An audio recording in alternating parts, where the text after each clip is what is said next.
So, I'm going to talk about a few of my drone projects. The first project that I want to talk about is these Eachine Racer 250 arms. They break a lot. So I broke an arm today, and I'm out of arms.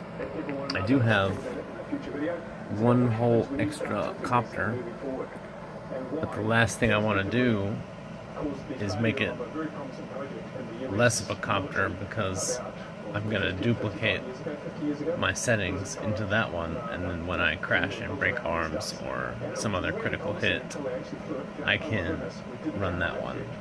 But I need another good receiver, and actually I need two good receivers, because this receiver isn't that good.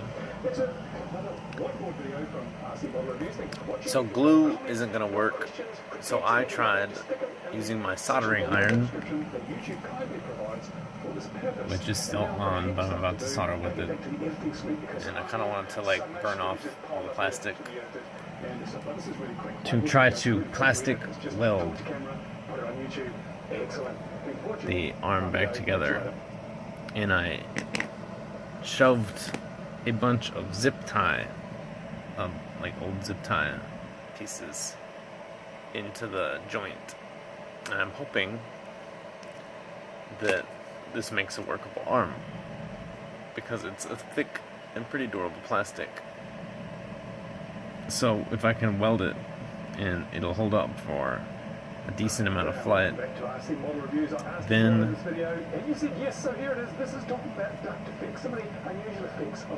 I might be able to get a lot more life out of my Racer 250. So that's the main thing that I want to talk about. But the other one is my latest copter, which is an LHI kit I got for $85. The frame is called, if you do Google searches, an Emax Nighthawk 250. But this one doesn't say that. This one is a 250, QAV 250 slash ZMR 250 slash 250 quad. It's unnamed. But I'm going to put a camera in there. But it does fly. It's flying good. I think it's more powerful than the Racer 250 on the same batteries. And actually, one of the things that I was thinking about is this has stiffer arms, but also an updated flight controller. The Racer 250 is running on an OpenPilot CC3D, which is old, in 8-bit, I think. And this flight controller is 32-bit, and it's old, but it's not as old, which tells you how old that one is.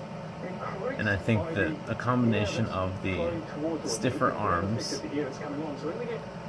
and more updated flight controller results in a better balance, and therefore more efficient energy transfer from the propellers to the center of mass, and therefore a more powerful flight.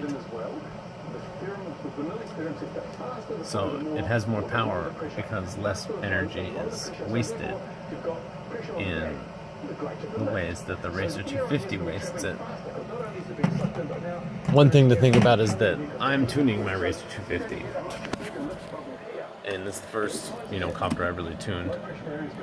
So my tuning is not that good.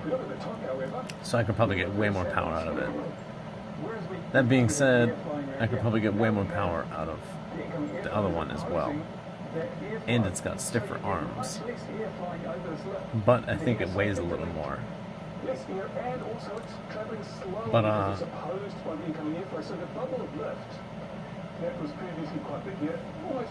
actually, I have no idea. I think that the updated flight controller is going to win a stability contest. And the result of the stability contest is going to determine the more resulting power.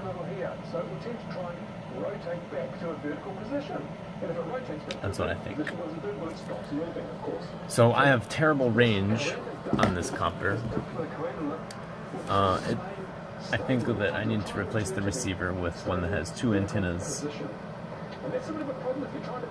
a diversity antenna input. But I don't know too many things about whether or not the antenna is going to work. So it's on kind of an unstable perch. Maybe that matters.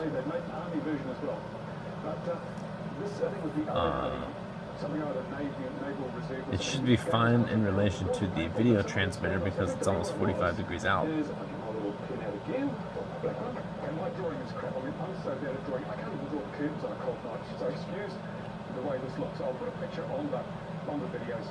I'm concerned about the capabilities of my transmitter, but I feel like I used to get a lot better range out of my old receiver, which looks like the one that's on here.